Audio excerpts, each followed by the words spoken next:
Stéphane Le Foll est notre invité ce matin. Stéphane Le Foll, bonjour. Bonjour. Merci d'être avec nous. Peu parle au gouvernement, assez timide en ce moment, vu les résultats du premier tour de dimanche. Vous êtes ministre de l'Agriculture et le plus proche de François Hollande. Est-ce que vous allez changer de politique ? D'abord, Jean-Jacques Bourdin, oui. Je suis rentré du Mans hier soir et ce que je veux dire ce matin, comme je l'ai dit d'ailleurs dimanche soir, c'est qu'une élection, il y a 2 tours. Et je suis désolé de le dire aussi simplement que ça, mais entre le premier et le deuxième tour, il faut, lorsqu'on est au deuxième tour, se préparer, se mobiliser pour l'emporter au deuxième tour. Et donc, moi, dans cette semaine, de ce laps de temps très court en fait, il faut à la fois assurer le rassemblement de la gauche quand il n'a pas eu lieu, et c'est le cas dans de nombreuses villes, et c'est en train de se produire, en particulier avec Europe Écologie Les Verts. J'ai vu à la fois Strasbourg, Lyon, Nantes, je crois, ce matin, Saint-Étienne et d'autres villes. Étrange à Nantes, Paris. Les Verts sont contre l'aéroport. Je ne sais pas qui est pour. Enfin, quelle était la teneur de la discussion. Oui. En tout cas, ça montre le rassemblement de la gauche et des écologistes. Très important.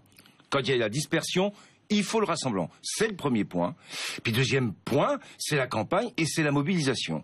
C'est comme ça qu'on pourra aussi faire passer le message que au deuxième tour, ce sont des maires qu'on élit, ce sont des équipes qui vont être en place pendant 6 ans, et que à partir de là, il faut bien mesurer l'enjeu. Stéphane Le Foll, mais vous n'arrivez pas à mobiliser au premier tour, je ne vois pas comment vous feriez pour mobiliser au second tour. Pardonnez-moi, mais vous dites ce matin... Alors je vous repose la question parce que c'est peut-être une façon de mobiliser les abstentionnistes nombreux de gauche qui n'ont pas voté. Est-ce que vous allez changer de politique ou est-ce que vous allez garder le cap ? Je l'ai dit aussi, je dis que ce qui s'est passé dimanche, il y avait une volonté d'envoyer un message et il faut être capable de l'entendre, de le percevoir. Je suis un homme qui vit dans un quartier.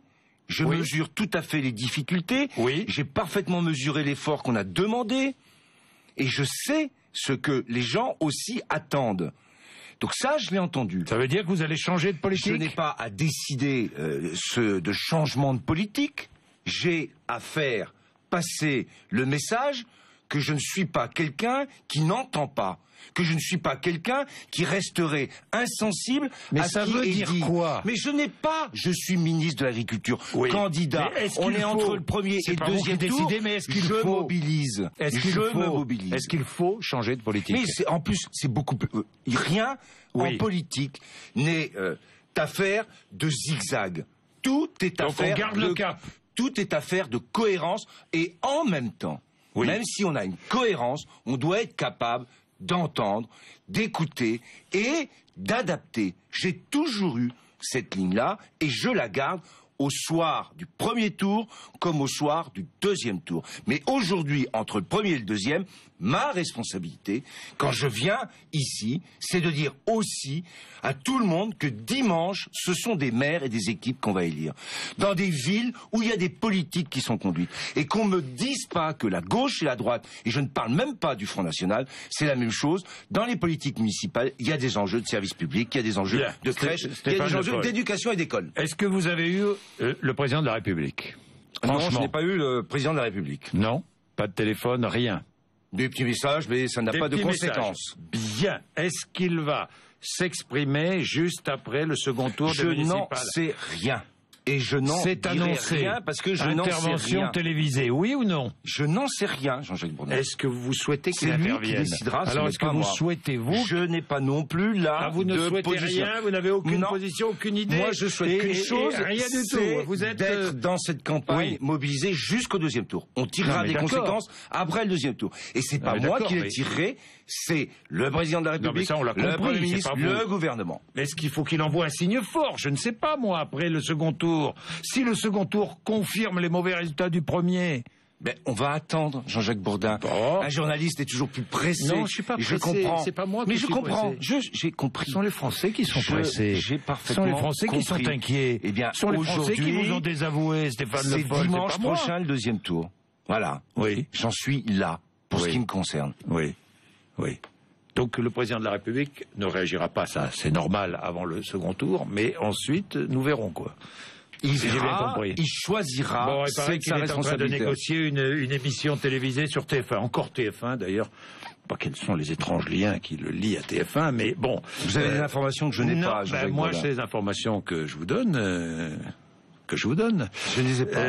Je ne sais pas. Bon, le président de la République va devoir quand même prendre des décisions politiques dans les semaines qui viennent. Mais Jean-Jacques Bourdin, un remaniement, un changement de Premier ministre. J'ai bien entendu votre message et votre question. Non. Je vais répéter simplement que dans cette semaine-là, on est mardi, il y a un deuxième tour dimanche. Et qu'entre mardi et dimanche, il y a une campagne à conduire. Voilà. Et il y a une mobilisation à organiser. Comment avez-vous trouvé l'intervention du Premier ministre dimanche soir? Mais franchement, soyons francs. Mais dimanche soir, j'étais sur un plateau de télé, justement pour commenter. Vous l'avez vu. Et j'ai fait et j'ai dit ce que je pensais. Je l'ai dit et je le répète. Et j'ai vu l'intervention du Premier ministre. C'était mobilisateur. C'était mobilisateur. Et moi, j'ai répété qu'on devait, au soir du premier tour, se mobiliser. Est-ce que c'était mobilisateur? C'était un message que j'ai fait passer. Est-il vrai que vous avez demandé la démission de Jean-Marc Ayrault? Faux. Jamais je me permettrais ce genre de demande ou d'exigence. Cette démission à François Hollande. Vous savez très bien que depuis que on entend parler des remaniements, j'ai été de ceux qui considéraient que tout ça, c'était beaucoup de paroles et que ça ne servait pas à grand-chose. Donc le remaniement ne servira à rien. Mais je n'ai pas de décision à prendre, ce n'est pas de ma responsabilité, ni d'opinion à exprimer sur ce sujet. Oui.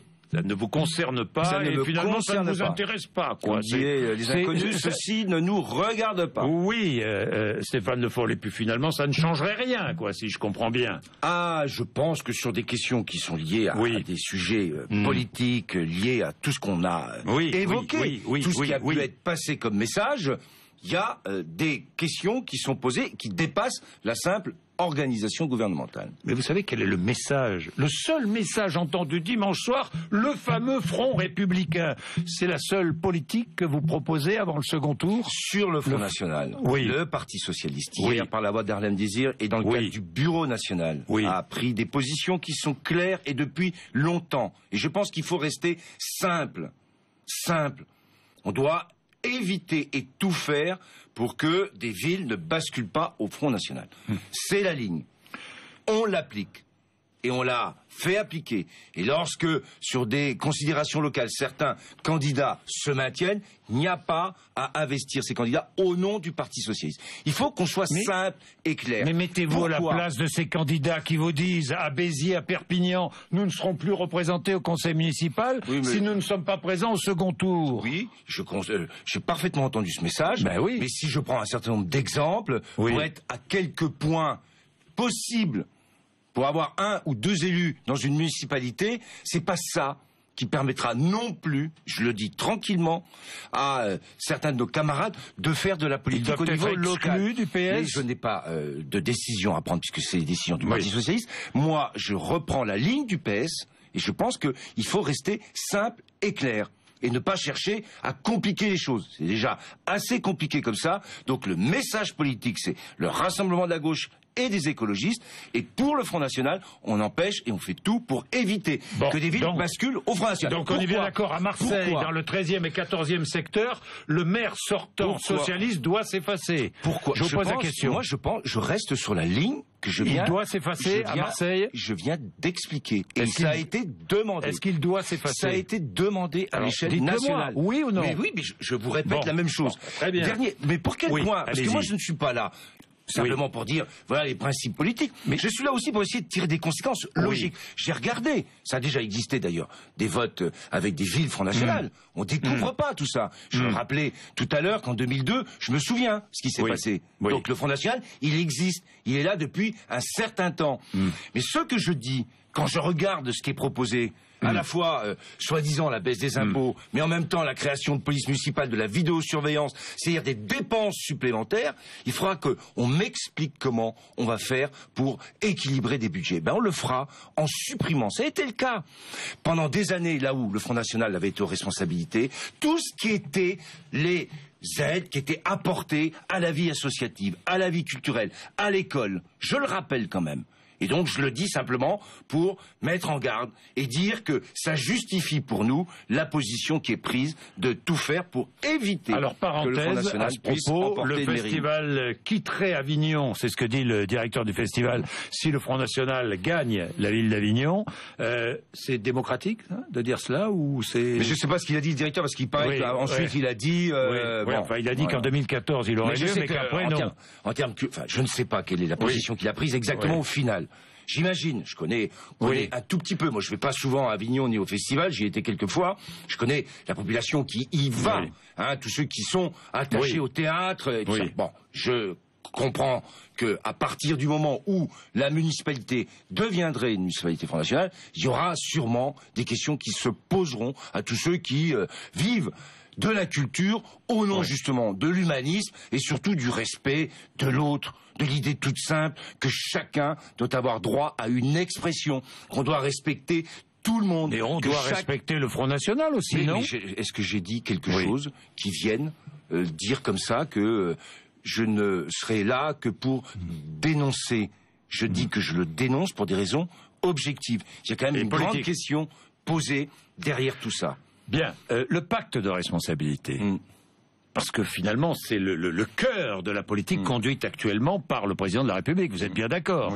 Le pacte de responsabilité, croyez-vous que des députés socialistes battus dans leur mairie ou perdant des villes importantes dans leur circonscription vont avoir envie d'approuver ce pacte de responsabilité ? Franchement, je me mets à leur place. Je les écoute et je les entends, on en discute.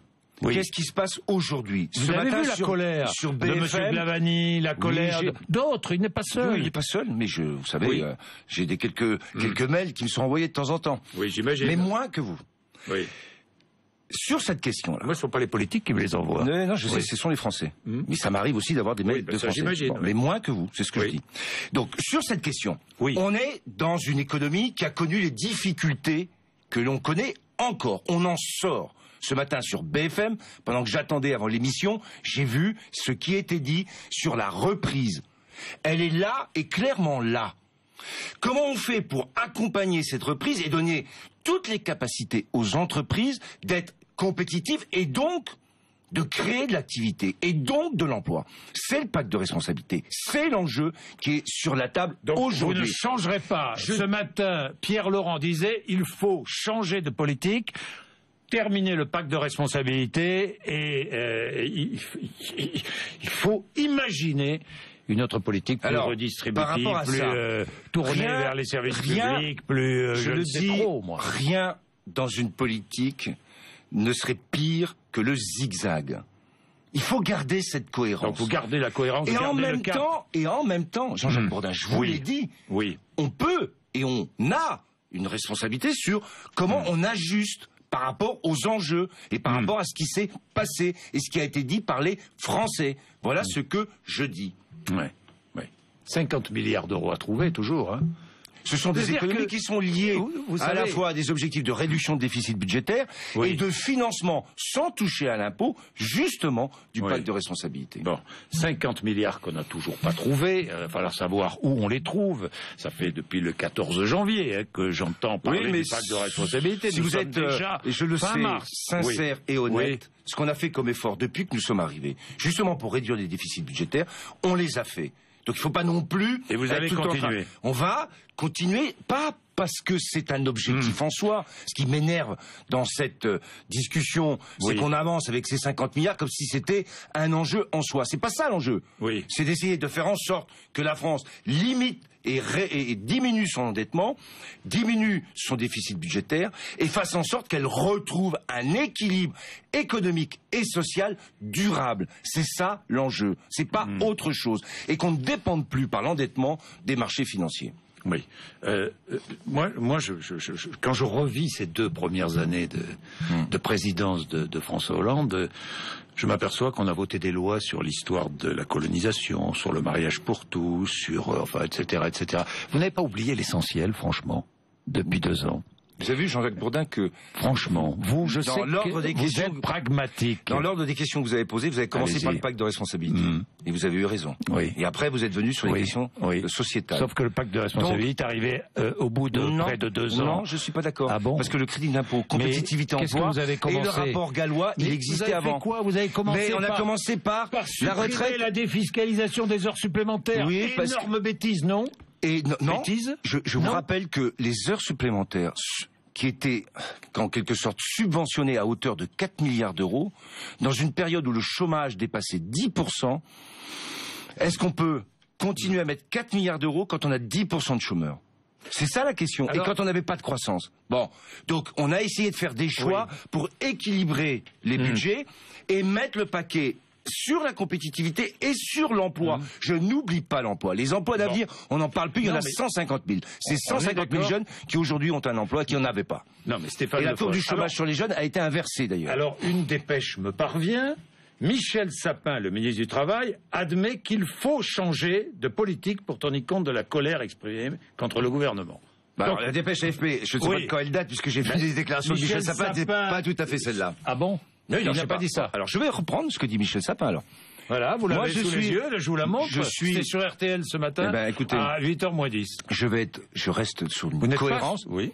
Moi, je suis sur une ligne qui dit que le pacte de responsabilité est un choix qui a été fait par le président de la République, qu'il faut l'assumer dans la cohérence qui est la sienne, c'est-à-dire la capacité qu'on va avoir à doper la croissance et donc l'emploi et l'investissement, et en même temps, je l'ai dit ce matin avant la dépêche AFP de Michel Sapin, je sais aussi qu'on doit ajuster en fonction de ce qui a été dit. Voilà ce que j'ai dit et voilà comment moi j'interprète tout ça. Et je ne changerai pas de ligne là-dessus. Bien.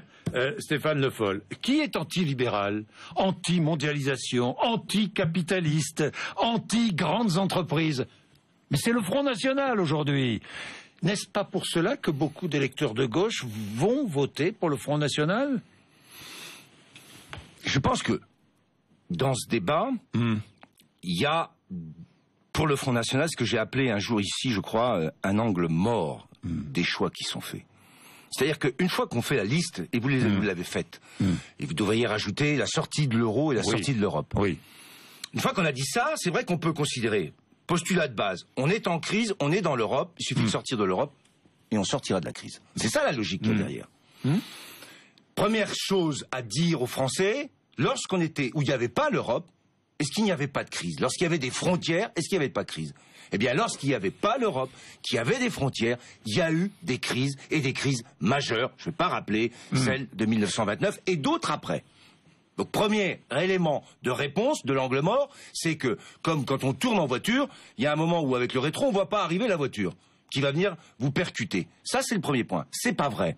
C'est pas simplement le fait de remettre des frontières et de dire, on sera bien chez nous, qui fait qu'il n'y aura plus de crise. Puisque l'histoire a montré qu'il y en avait eu quand il y avait des frontières. Premier point. Deuxième point, lorsqu'on sort de l'Europe, ce qu'il faut toujours dire aux Français, c'est que 80% des échanges, même plus de 80% des échanges, se font entre pays européens. Une fois qu'on sort, et qu'on dit aux autres, ça suffit, mais les autres peuvent dire aussi, mais ça suffit. Ce qu'on exporte en Allemagne, en Grande-Bretagne, aux Pays-Bas, en Espagne ou en Italie ou ailleurs, ça peut être aussi un retour de bâton. Et à ce moment-là, au lieu de sortir des difficultés, on ne fait que de les approfondir. Même chose sur la question des collectivités locales. On dit, essayez le Front National, vous allez voir. Vous allez voir quoi?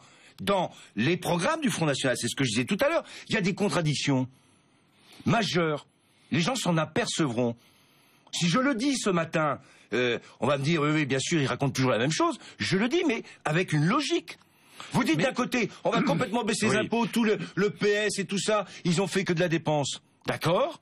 Mais en même temps, on dit, il faut faire de la vidéosurveillance, on va faire de la sécurité, on va armer, on va mettre des polices municipales partout. Très bien, c'est du fonctionnement. Comment on finance? Je vous poserai une dernière question, Stéphane Le Foll. Comment faire pour que vous donniez envie aux gens de gauche d'aller voter, franchement? Parce qu'ils n'ont plus envie de vous écouter. Ils n'ont plus envie de voter pour vous. Ils n'ont plus envie de gauche et peut-être pas de gauche. Moi, je vais leur dire. Je vais leur dire. C'est simple. Je sais qu'on n'est pas là pour pour raconter des histoires en disant qu'on va régler tous les problèmes. Que sur la question du chômage, plus, de toute façon. Vous pourriez dire ça. Voilà. Oui. Mais je vais dire une chose pour dimanche. Oui. Dans toutes ces grandes villes où la gauche a été aux responsabilités, depuis des années, ou plus récemment, dans tous ces investissements qui ont été faits, dans le transport collectif, dans les zones urbaines les plus difficiles, dans l'école, dans les cantines, autant d'éléments qui apparaissent peu, qu'on ne voit pas dans les services publics. Tout le monde l'utilise sans se poser la question de savoir comment c'est financé. C'est financé parce qu'il y a eu des choix de solidarité, parce qu'il y a eu des choix qui ont été faits dans la gestion des collectivités locales.